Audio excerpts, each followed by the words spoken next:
let's say we're at this point, we've done our audit. The audit's great. We're looking in the rear view a little bit. What are kind of the next steps that you all would recommend taking to get ready for 2026? And kind of what's your process of taking those audit findings and applying them, whether it's short term, long term, anything? What comes next and what should we look for as a business owner? So I think if we look holistically, I think you could separate it into three different ways, and I think you just alluded to it. So quick wins, where can we have fixes to things and where can we tighten, like in targeting? How do we eliminate initial waste in our ad spend to just start getting those initial wins off the board? We want to look midterm. It's we can't fix everything at once. Things need to be optimized, and then we want to react and see how it does. So we want to look at the media mix holistically, looking at where rebalancing. Creative, I think, is another very important aspect. What have we done in the past that has worked? Are we doing any A/B testing? Are we doing any differentiators within the creative mix that we have in market? I think those types of things. And then looking at optimized budgets based on taking a look at 2025, taking a look at competitive set and where they're spending, and looking at opportunities there to really create opportunities of ownership that may not exist today amongst competitive spends or competitive markets.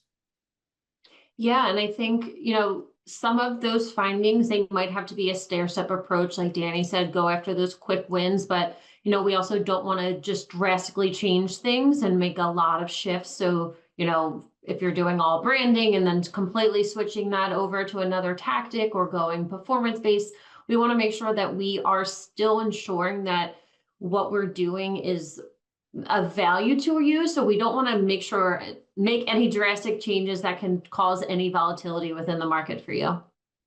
Yeah, I think that's a really important piece of like, how do we reconcile making improvements and optimizing, whether it's media mix or creative or whatever it could be, without losing the identity of the business. We're not necessarily, just because we're moving into a new year doesn't mean that the marketing plan needs to be entirely new. There are a lot of good things that happened, and that's why you're still making money and able to move into a new year. But that doesn't mean that we need to just start fresh and blow something up. And I think that's a really, really important piece to keep in mind, is that like your business is hopefully successful and has been for years.